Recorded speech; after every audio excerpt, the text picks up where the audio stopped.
La mesa estaba llena de luces navideñas, platos rebosantes de comida y voces aparentando alegría.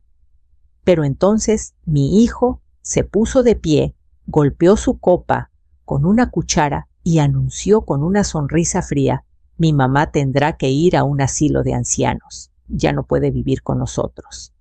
Su esposa, sentada a su lado, asintió sin ningún pudor y agregó: ya está muy vieja para estorbar aquí. El silencio cayó como una manta pesada sobre toda la casa. Nadie se atrevió a respirar. Yo solo sonreí, tomé mi bolso, caminé hacia él y le entregué un sobre. Entonces abre esto y decide.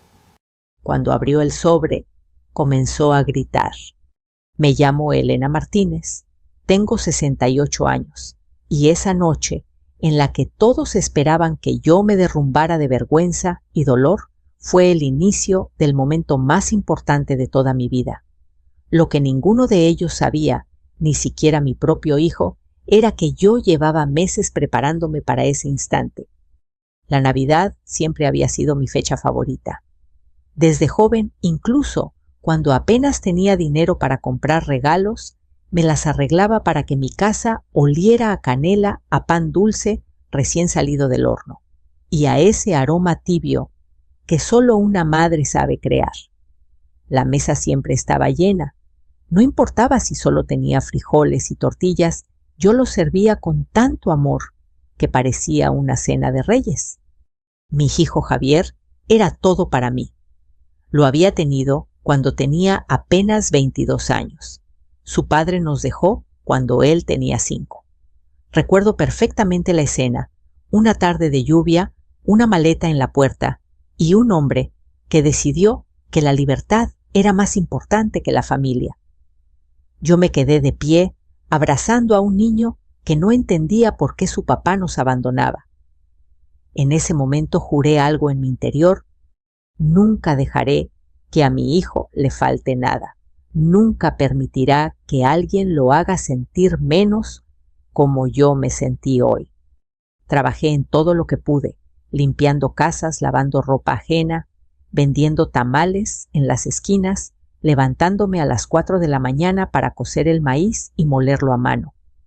Mis manos se llenaron de cicatrices, mis rodillas dejaron de responder con facilidad desde los 40, pero jamás me quejé. Todo valía la pena cuando veía a Javier caminar rumbo a la escuela con su mochila al hombro. Recuerdo cuando ganó su primer diploma. Volvió corriendo, jadeando, con una sonrisa que parecía iluminar toda la vecindad. Mamá, saqué 10 en matemáticas. Lo sabía mi niño. Eres más listo que todos. Y lo era. O al menos eso creía yo. Para que pudiera estudiar la preparatoria, vendí mis únicos aretes de oro, los mismos que me había regalado mi madre antes de morir. Para que pudiera ir a la universidad, saqué un préstamo que aún seguía pagando muchos años después. Pero nada de eso importaba, porque yo veía en sus ojos la promesa de un futuro mejor, no solo para él, sino para los dos. Cuando se graduó como ingeniero, lloré como si se me fuera el alma del cuerpo. Lo abracé con tanta fuerza que él tuvo que reír. Mamá, ya no trabajo en la construcción. No me abraces tan duro que me vas a despeinar. Yo solo lo miraba orgullosa. Mi hijo había llegado lejos. Y yo me sentía la mujer más rica del mundo. Pero algo cambió cuando conoció a Claudia. Al principio creí que era una buena muchacha. Hablaba fino, se arreglaba siempre con ropa elegante y trabajaba en una oficina en el centro de la ciudad. Pero cada vez que venía a mi casa, su mirada recorría las paredes humildes, el piso de cemento, la cocina pequeña, como si todo le pareciera insuficiente, inadecuado, indigno. ¿Aquí creció Javier?, preguntó una vez mirando las paredes con desdén. Sí, aquí. Y aquí aprendió lo que es trabajar duro, le respondí con orgullo. Ella solo sonrió de medio lado. Después de su boda, Javier insistió en que yo me mudara con ellos a la nueva casa que habían comprado. Decía que no quería dejarme sola, que yo ya estaba mayor, que me cuidaría. Yo, ingenua, creí que era una muestra de amor. Vendí mi pequeña casita, la misma que construí ladrillo por ladrillo, y entregué el dinero para ayudarles a terminar de pagar la hipoteca. «Es tu casa también, mamá», me prometió él. Durante el primer año, todo estuvo relativamente bien. Yo cocinaba, limpiaba, hacía la despensa, cuidaba los detalles. Pero poco a poco las cosas cambiaron. «No toques mis cosas, Elena. No entres a nuestra habitación. No hables en ese tono frente a mis amigos». Era como si de pronto dejara de ser su madre y me convirtiera en un estorbo dentro de su vida moderna. Una mañana, mientras barría el patio, escuché a Claudia hablar por teléfono en la cocina. Su voz sonaba baja, pero lo suficiente clara como para helarme la sangre. «Cuando la metamos en el asilo, todo será nuestro. La casa, el carro, todo. No puede hacer nada, ¿entiendes?». Sentí que la escoba se me caía de las manos. Mi corazón latía tan fuerte que pensé que iba a desmayarme allí mismo. ¿Un asilo?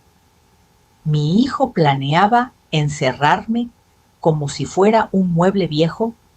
Quise creer que había escuchado mal, pero en los días siguientes encontré papeles extraños, recibos del banco, informes, con mi nombre, escritos que yo jamás había firmado. Cuando pregunté a Javier, solo frunció el ceño. «No te metas en cosas que no entiendes, mamá». Fue en ese momento cuando comprendí algo doloroso. El niño, por quien yo había dado la vida, se estaba convirtiendo en alguien que ya no reconocía. Y por primera vez en años, sentí miedo. Pero no un miedo débil. No. Era un miedo mezclado con una claridad nueva, como si dentro de mí algo despertara. Si mi propio hijo cree que puede deshacerse de mí, entonces también debe estar listo para descubrir quién soy en realidad.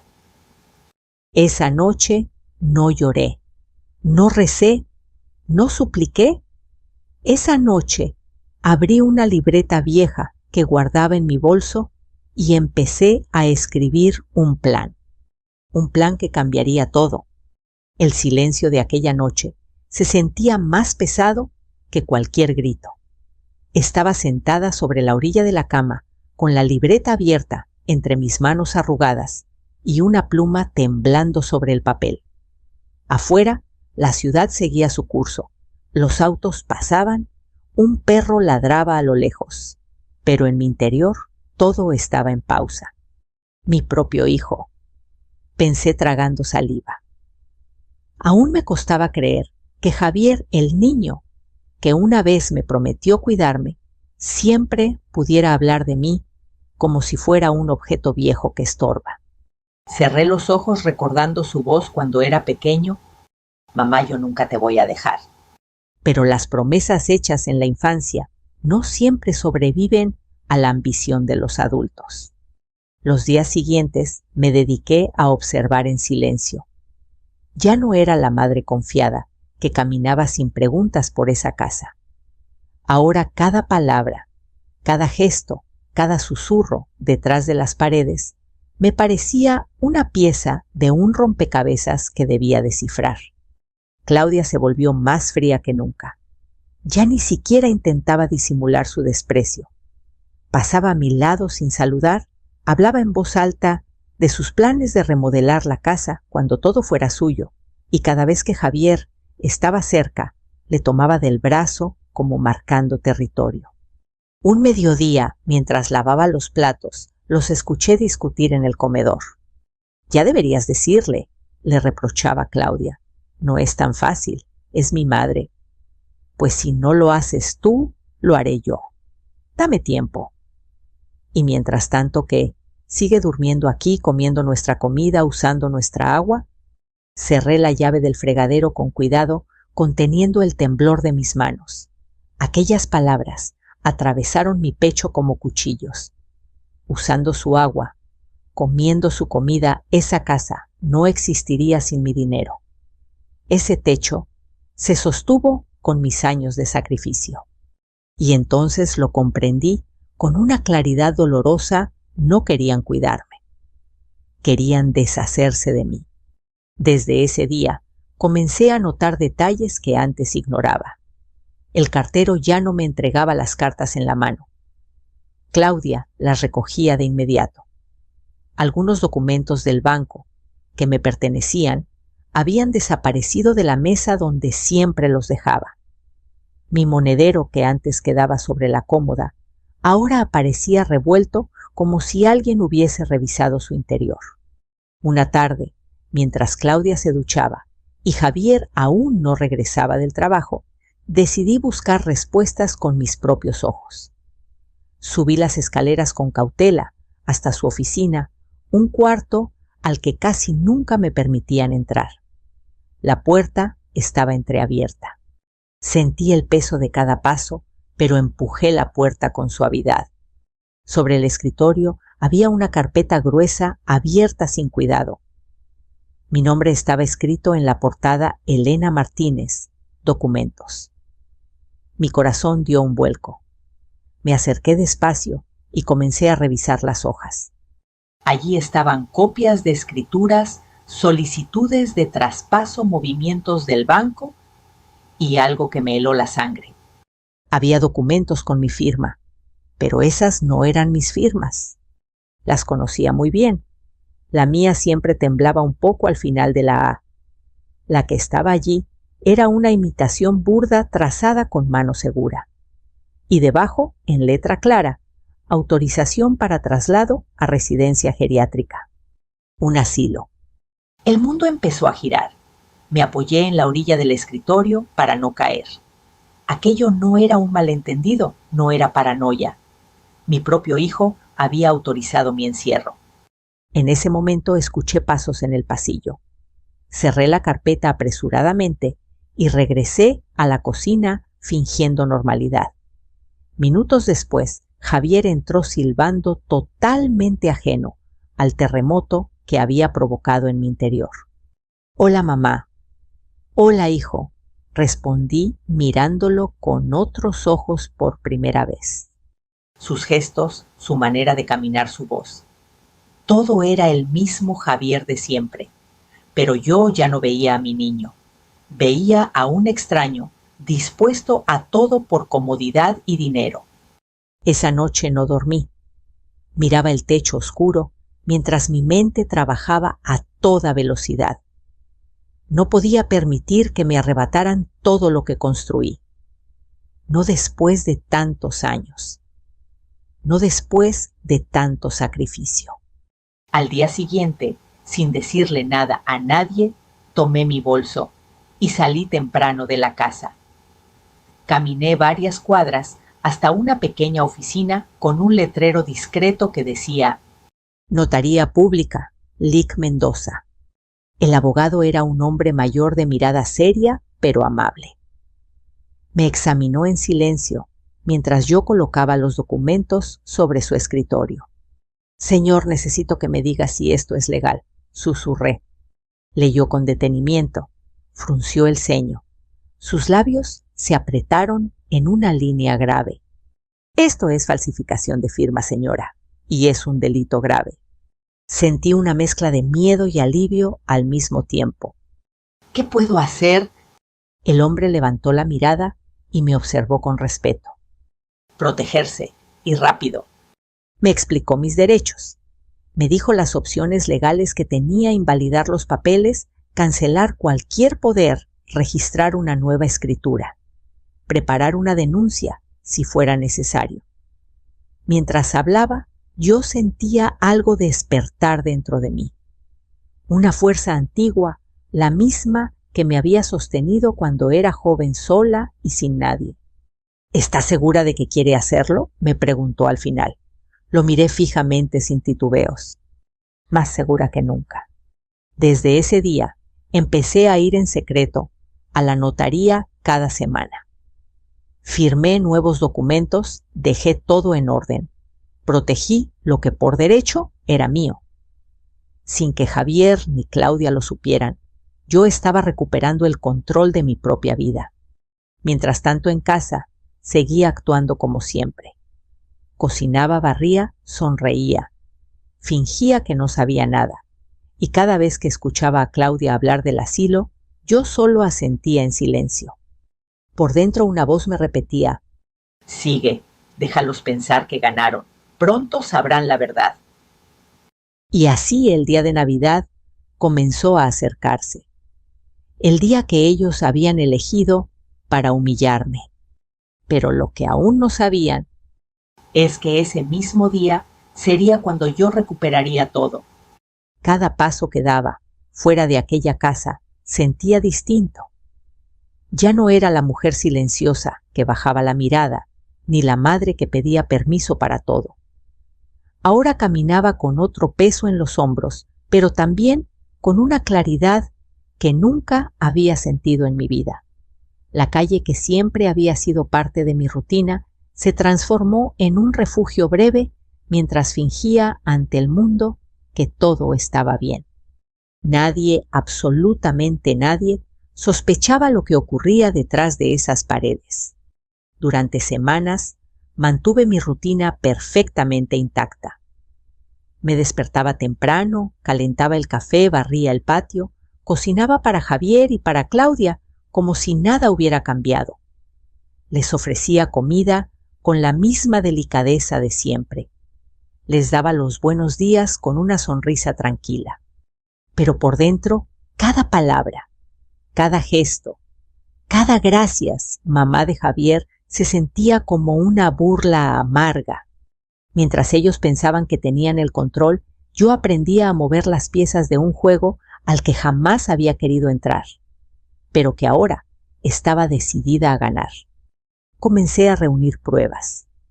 Cada documento que aparecía sin explicación, cada sobre del banco que Claudia intentaba esconder, cada papel donde veía una firma parecida a la mía, pero que no me pertenecía, lo guardaba.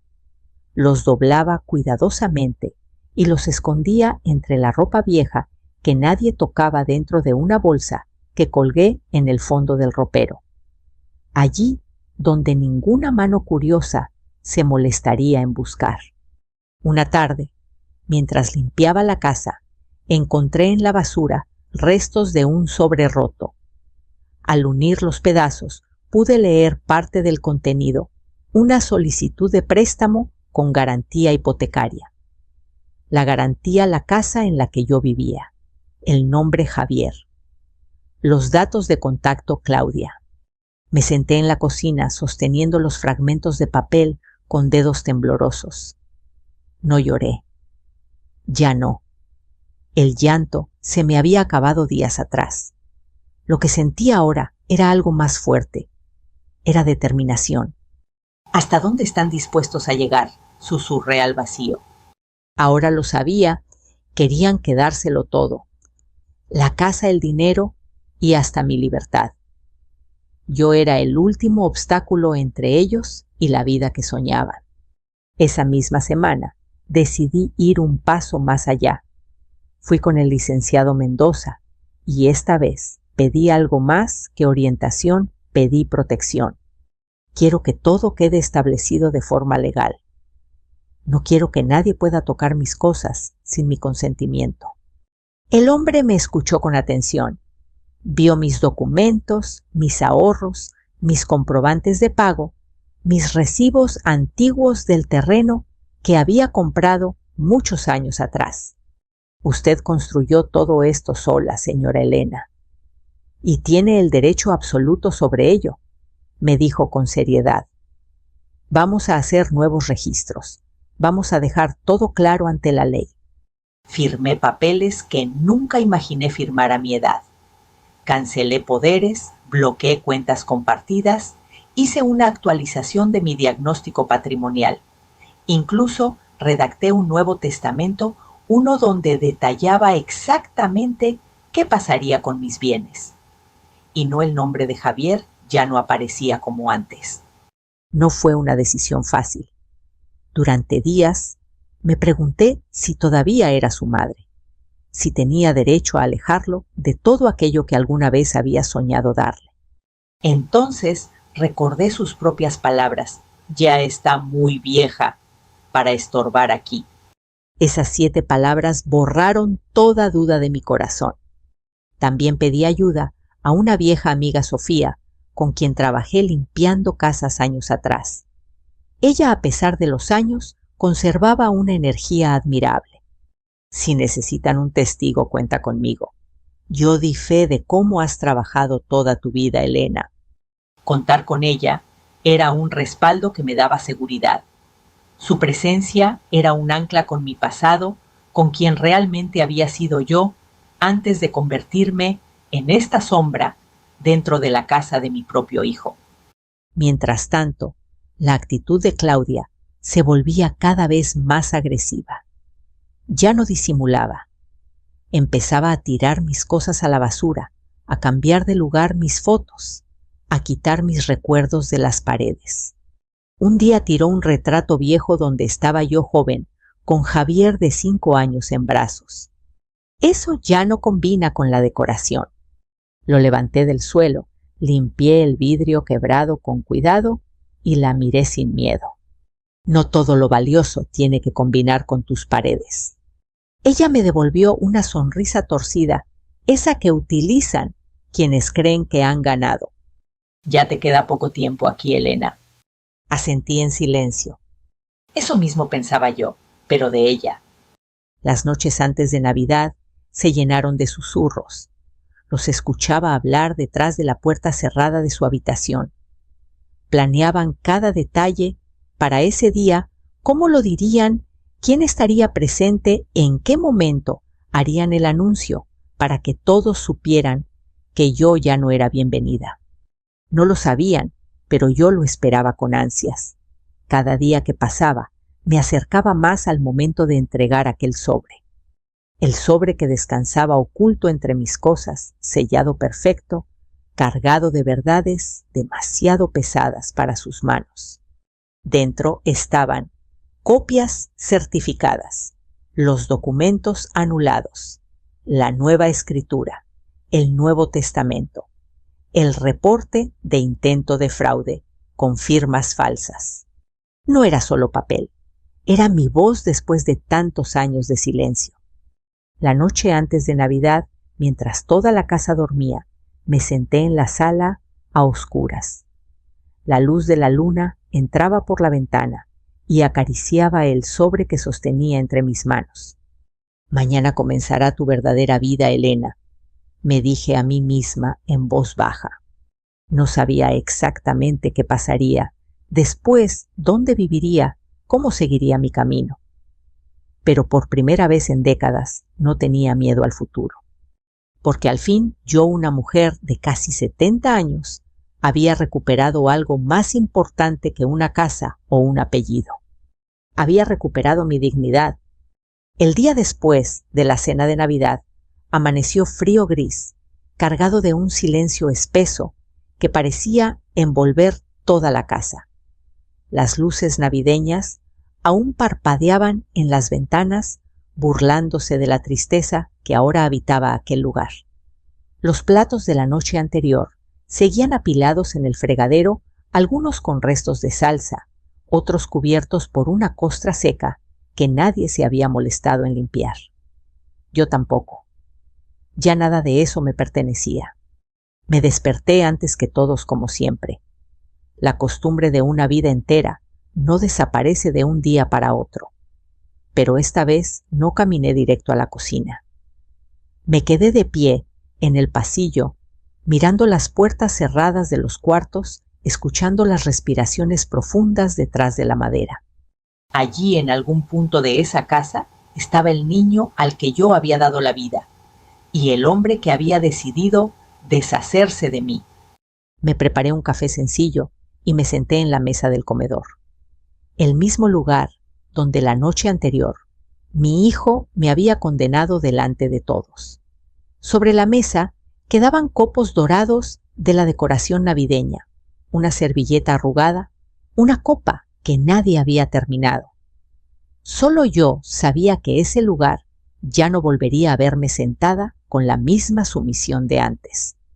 No pasaron ni 20 minutos cuando la puerta principal se abrió de golpe. Mamá, la voz de Javier explotó en silencio de la casa cargada de rabia. ¿Qué demonios fue eso anoche? Entró con pasos pesados, el rostro desencajado, los ojos rojos, la mirada descompuesta. En su mano traía el sobre que le di la noche anterior. Ahora estaba arrugado, maltratado, como si lo hubiera estrujado una y otra vez, sin poder creer lo que leyó. ¿Qué hiciste, mamá?, repitió, arrojando los papeles sobre la mesa. No puedes hacer esto. Lo miré con calma. Ni siquiera me levanté de la silla. Claro que puedo, Javier. Son mis firmas, mis bienes y mi vida. Él golpeó la mesa con el puño. Pero yo soy tu hijo. Tú me prometiste que todo sería mío algún día. Lo observé detenidamente. En su rostro ya no estaban los rasgos del pequeño que corría a abrazarme. Solo veía angustia, enojo y miedo. No por mí, sino por él. Te prometí amor, no propiedades, respondí en voz baja pero firme. Y tú rompiste primero esa promesa. En ese momento Claudia apareció detrás de él. Llevaba una bata elegante, el cabello perfectamente peinado, pero su rostro mostraba desesperación. Sus ojos se movían dentro de la casa como si calcularan todo lo que podía perder. ¿Qué significa esto?, Elena preguntó, tomando uno de los documentos. Aquí dice que la casa ya no puede ser vendida por Javier. ¿Qué clase de juego es este? Me incliné apenas hacia adelante, apoyando las manos sobre la mesa. No es un juego, es la ley, y es exactamente lo contrario a lo que ustedes intentaron hacer conmigo. Claudia apretó el papel con fuerza. Tú firmaste esos documentos, tú habías aceptado todo. Yo nunca firmé nada de eso, ustedes forjaron mi firma. Eso es una mentira. La puerta principal volvió a abrirse. Era Sofía llegando temprano, tal como habíamos acordado si había un enfrentamiento. Mi ángel guardián, con cuerpo cansado, pero corazón firme. No, no es ninguna mentira, habló ella antes de que yo pudiera levantarme. Y si lo desea, señorita, le puedo explicar con calma cómo una madre sacrifica su vida por un hijo que luego decide venderla. Claudia guardó silencio por un segundo. Javier me miró con una mezcla de incredulidad y traición. ¿Me estabas espiando o no? Solo estaba abriendo los ojos, le dije. Respiré profundo. El aire parecía más limpio ahora que todo estaba a la vista. Encontré los documentos con mi firma falsa en tu oficina, Javier. Hablé con un notario. Hablé con un abogado. Hiciste un intento de fraude. No me dejaron otra opción. Él dio un paso atrás, como si de pronto la casa ya no respondiera a sus pies. Yo lo hice por nosotros, balbuceó, por nuestro futuro. Nuestro futuro sin mí. Silencio.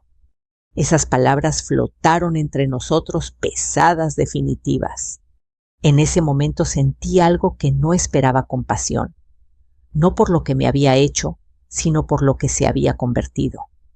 Un hombre dispuesto a destruir a su propia madre por comodidad, por ambición, por una mujer que ni siquiera lo miraba con verdadero amor. Todo lo que hice fue proteger lo único que tengo, dije, mi dignidad. Y tú intentaste quitármela. Claudia soltó una risa nerviosa, una risa falsa. Bueno, ya exageras. Eso del asilo solo fue una idea para tu bienestar. La miré lentamente. No se encierra a alguien por su bienestar. Se le cuida, se le respeta, se le escucha. Ella se calló.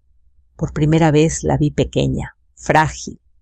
¿Entonces qué va a pasar ahora?, preguntó Javier con la voz quebradas. Me levanté de la silla por primera vez desde que entró. Sentí mis piernas firmes, más fuertes de lo que recordaba. Ahora va a pasar lo que tú mismo iniciaste. Y eso es, ya no vives aquí. Esta casa es mía. Ante la ley siempre lo fue. Tienes 24 horas para recoger tus cosas. Después cambiaré las cerraduras. Sofía asintió suavemente detrás de mí. Y si intenta quedarse o vender esta propiedad, agregó ella, tendrá que responder ante un juez. Javier me miró como si no pudiera reconocerme. No eres la misma mujer que me crió. No respondí sin dudar. Esa mujer daba sin pedir. La que ahora ves aprendió por fin a ponerse de pie. Hubo un largo silencio. Luego, sin decir una sola palabra más, Javier agachó la cabeza. Claudia tomó su brazo, pero él no la miró. Salieron juntos de la casa sin despedirse. La puerta se cerró detrás de ellos. El eco de sus pasos se desvaneció lentamente por la calle vacía. Y allí me quedé de pie en el centro de la sala, rodeada de recuerdos. Pero también de una nueva sensación que jamás había sentido entre esas paredes. Libertad. Mis manos temblaban, sí, pero mi alma estaba más firme que nunca. Sabía que esto no había terminado. La justicia aún tendría que hablar. Los papeles aún tendrían que ser revisados por un juez. Pero una cosa ya no tenía vuelta atrás. Había dejado de ser una víctima. Y eso ya nadie podría quitármelo.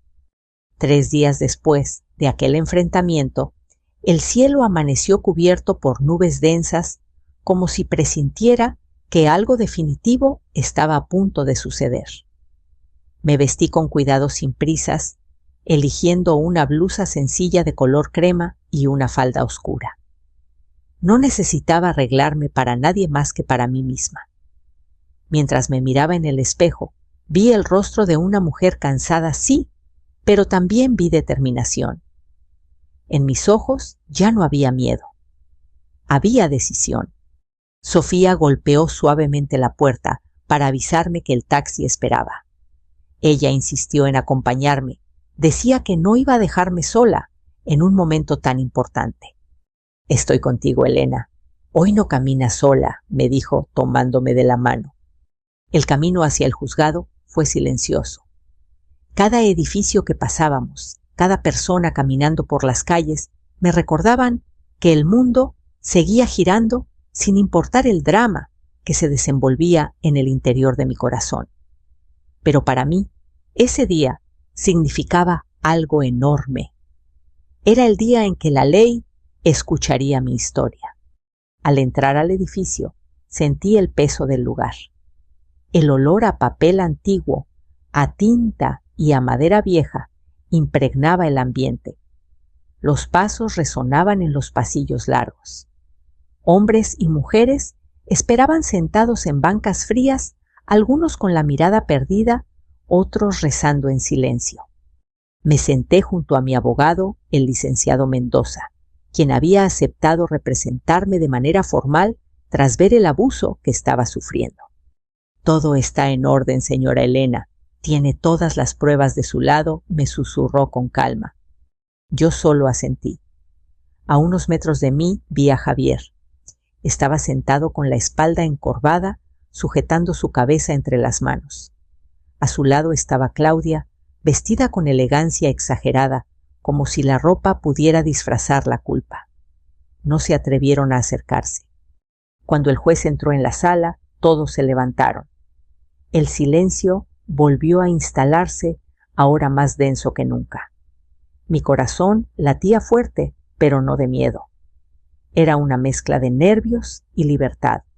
Se abre la audiencia para el caso de presunto fraude y falsificación de firma relacionado con la propiedad registrada a nombre de la señora Elena Martínez, anunció el juez con voz firme. Escuchar mi nombre en aquel lugar hizo que un escalofrío recorriera mi columna. Mi abogado tomó la palabra. Explicó con claridad y sin adornos cómo había sido el intento de falsificación, cómo se habían presentado documentos con una firma que no era la mía, cómo se intentó tramitar un préstamo hipotecario sin mi consentimiento y cómo existía una solicitud de ingreso a un asilo también sin mi autorización. Cada palabra caía en la sala como gotas de verdad pesadas e imposibles de ignorar. Cuando llegó el turno de Javier, su abogado, un hombre joven e inseguro, intentó argumentar que todo había sido un malentendido, que yo no comprendía bien los documentos que tal vez había firmado sin recordar. Entonces el juez me miró directamente. Señora Martínez, ¿reconoce usted estas firmas como suyas? Tomé el documento con manos firmes. Miré cada trazo con detenimiento. No, señor. Yo nunca firmaría algo para encerrarme en un asilo. Jamás. Mi voz no tembló. El juez asintió lentamente. ¿Y reconoce usted su firma en este documento oficial, autenticado por el notario Mendoza? Preguntó mostrándome la nueva escritura. Sí, esa sí es mía. El juez comparó ambos documentos durante varios minutos. El sonido de las hojas al pasar se sentía como un tambor en mis oídos. Finalmente levantó la mirada. Las diferencias son evidentes. El murmullo comenzó a recorrer la sala como un suspiro colectivo. En ese momento llamó a Sofía para testificar. Mi amiga se levantó con tranquilidad y contó todos mis años de trabajo, el dinero que yo había aportado, el sacrificio, la venta de mi casa, mi ayuda, para que Javier pudiera tener la suya. Esa casa fue construida con el sudor de Elena, dijo con voz firme, no con la ingratitud de un hijo. Vi cómo Javier bajó aún más la cabeza. Luego llamaron a un perito en grafología, que confirmó sin lugar a dudas que la firma en los documentos falsificados no coincidía con la mía. El juez ordenó silencio absoluto. Después de unos minutos de lectura profunda, pronunció palabras que jamás olvidaré. Este tribunal determina que existió un intento de fraude por parte del señor Javier Rodríguez y su esposa con la intención de despojar ilegalmente a la señora Elena Martínez de su propiedad y de su libertad personal. Todos los documentos vinculados a dicho intento quedan anulados. La propiedad queda registrada únicamente a nombre de la señora Elena Martínez y queda prohibida cualquier transacción sin su consentimiento directo. El sonido del martillo al golpear la mesa retumbó en el aire como un trueno que limpia el cielo. No lloré, no grité, simplemente cerré los ojos por un segundo y respiré hondo. Vocecitas internas de años atrás, de dolor, de humillación y silencio, comenzaron a desvanecerse una a una. Había ganado, pero más que una victoria legal, era una victoria del alma. Javier levantó la mirada con los ojos llenos de lágrimas. No podía creerlo.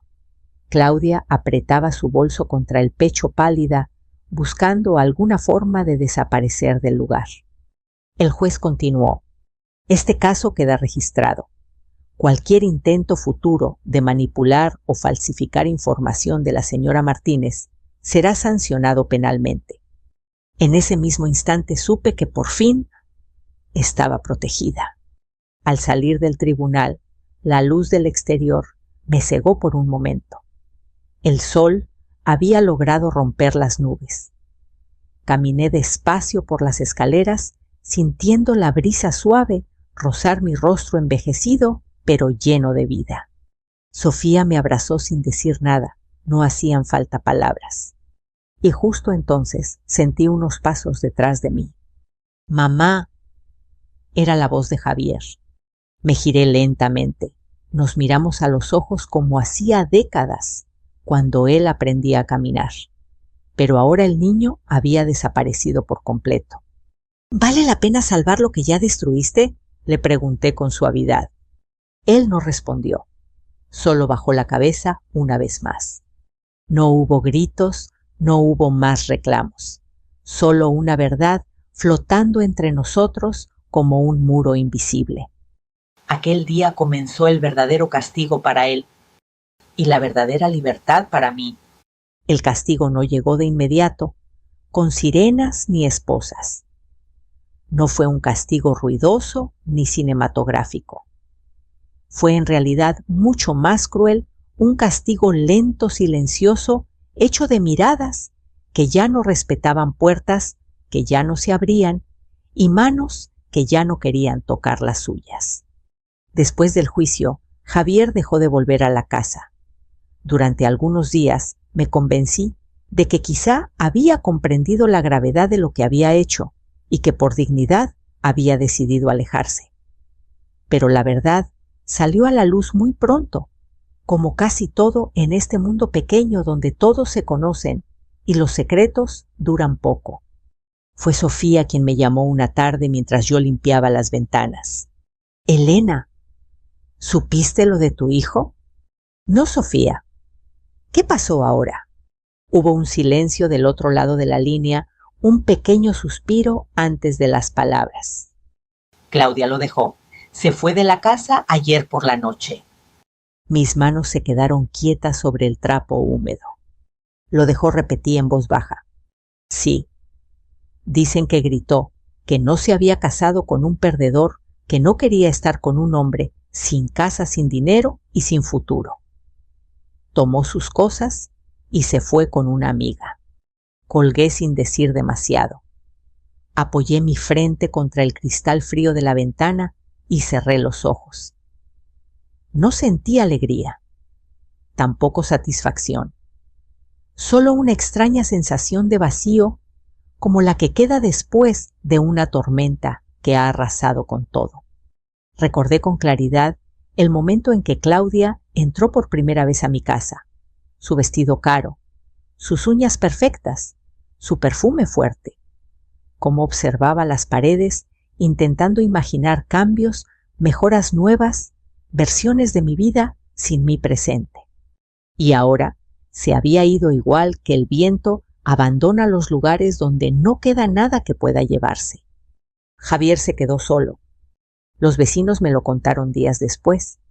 Lo veían salir temprano, sin mirar a nadie, con la ropa desordenada y el rostro hundido. Su carro, aquel vehículo nuevo que tanto había presumido, ya no estaba.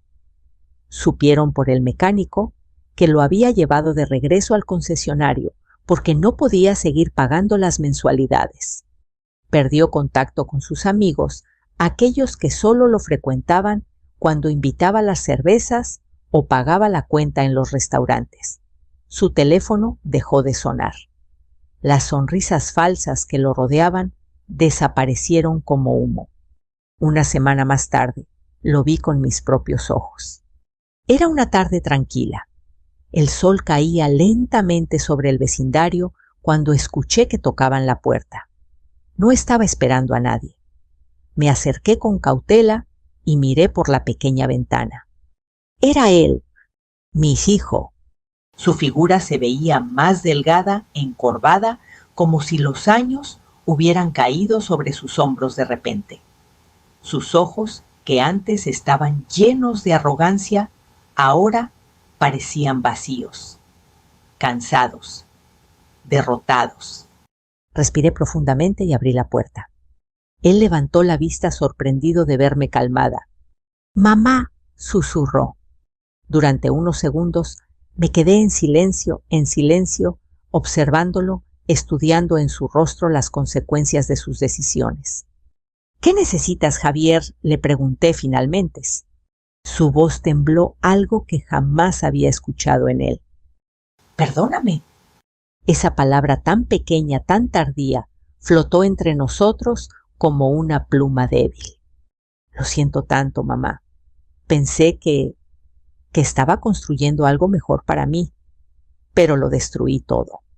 Bajó la cabeza, incapaz de sostener mi mirada. Claudia se fue. Perdí el trabajo. Nadie me quiere ayudar. Yo no tengo a dónde ir. Durante un segundo, todo el pasado invadió mis pensamientos. Su primer día de escuela, su risa infantil, aquella vez que enfermó y pasé noches enteras sin dormir a su lado. Toda mi vida girando alrededor de él. Pero luego recordé también las palabras más recientes. Ya está muy vieja para estorbar aquí. Cuando la metamos al asilo. Y comprendí que no podía olvidar eso sin traicionarme a mí misma. ¿Esperabas que yo te recibiera aquí como si nada hubiera pasado? Pregunté con serenidad. Solo necesito un poco de ayuda. No te pido nada más. Suspiré lentamente. No había odio en mi pecho, tampoco rencor, solo una amarga claridad. Ayudarte no significa volver a permitir que me destruyas, Javier. Lo vi temblar. Sus manos apretaban el borde de su chaqueta gastada. Mamá, soy tu hijo. Y yo soy tu madre, respondí con firmeza. Precisamente por eso no voy a seguir permitiendo que me faltes al respeto. Hubo un silencio profundo entre nosotros. El ruido lejano de unos niños jugando en la calle, el canto de un pájaro, la vida continuando a nuestro alrededor, indiferente al drama que se desmoronaba frente a mi puerta. No voy a echarte a la calle, continué, pero tampoco volverás a vivir bajo este techo. Su rostro se levantó lentamente. Entonces, ¿qué va a pasar? He hablado con el padre Miguel. Él conoce una pequeña habitación junto a la parroquia donde puedes quedarte por un tiempo. Tendrás la oportunidad de trabajar con él, ayudar en la limpieza, en la reparación de cosas en la cocina comunitaria. Si quieres empezar de nuevo, que sea desde la humildad. Sus ojos se llenaron de lágrimas. Gracias, susurró. No fue un agradecimiento de alivio, sino de vergüenza. No me agradezcas, le respondí. Agradécele a la vida por darte una segunda oportunidad. No todos la reciben. Él asintió sin palabras. Antes de irse, levantó la vista una última vez. Mamá, yo arruiné todo, pero jamás quise hacerte daño de verdad. Lo miré a los ojos despacio, profundamente. Lo sé, hijo, pero el daño no se mide por la intención, se mide por las consecuencias. Se dio la vuelta y caminó lentamente por la acera, alejándose. Sus pasos se perdieron entre las sombras de la tarde. Cerré la puerta con suavidad. Y a pesar de todo el dolor, de toda la traición, de todas las noches en vela, sentí por primera vez en mucho tiempo paz. Una paz que no dependía de nadie más. Una paz que había nacido de mi propia fuerza. El silencio que quedó después de que Javier se marchó fue distinto a todos los silencios que había conocido antes. No era un vacío triste ni una ausencia dolorosa. Era un silencio limpio, profundo, casi sagrado, como si la casa por primera vez en mucho tiempo pudiera respirar sin miedo. Durante los días que siguieron, empecé a sentir algo nuevo dentro de mí. No era furia, ni resentimiento, ni siquiera tristeza. Era algo más parecido a un renacer, como cuando la tierra, después de una tormenta violenta, se queda húmeda, pero lista para que algo nuevo crezca sobre ella. Recorrí la casa despacio, tocando con la yema de los dedos las paredes que yo misma había limpiado miles de veces, mirando las fotos antiguas que aún colgaban en la sala. Allí estaba yo de joven, con un vestido sencillo, sosteniendo a un Javier pequeño entre mis brazos. Allí estaba mi madre, allí estaba mi abuela, mujeres fuertes, mujeres que también cargaron con más de lo que les correspondía. Sobrevivimos todas, susurré al aire, y yo también voy a sobrevivir.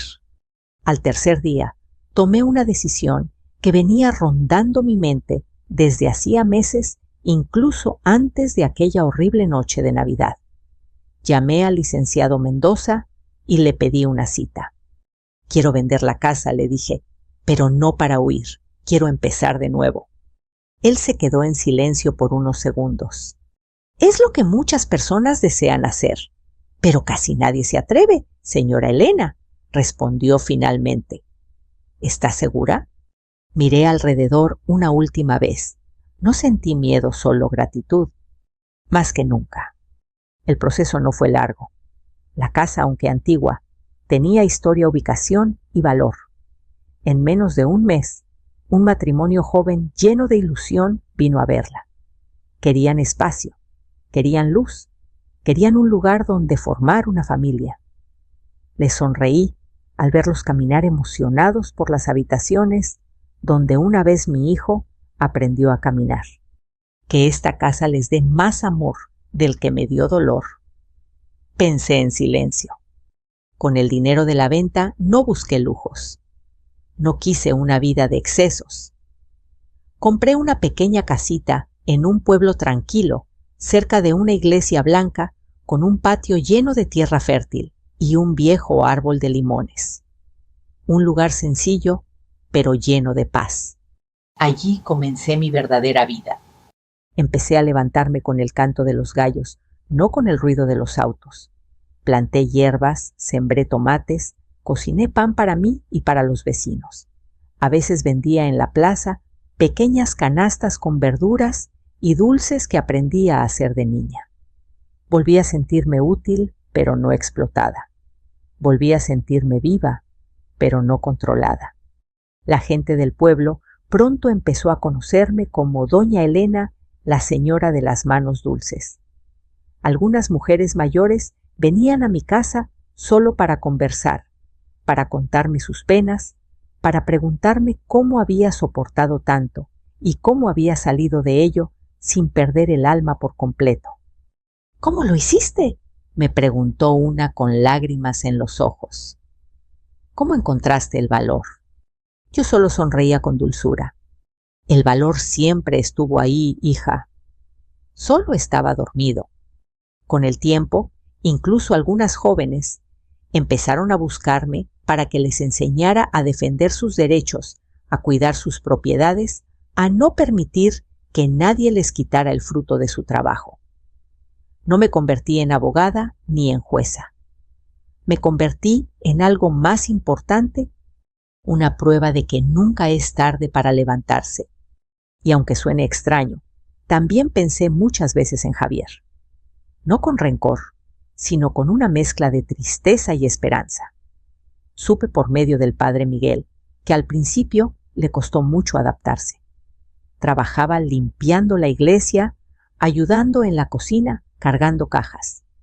Sus manos antes suaves y cuidadas empezaron a llenarse de ampollas, como las mías tantos años atrás.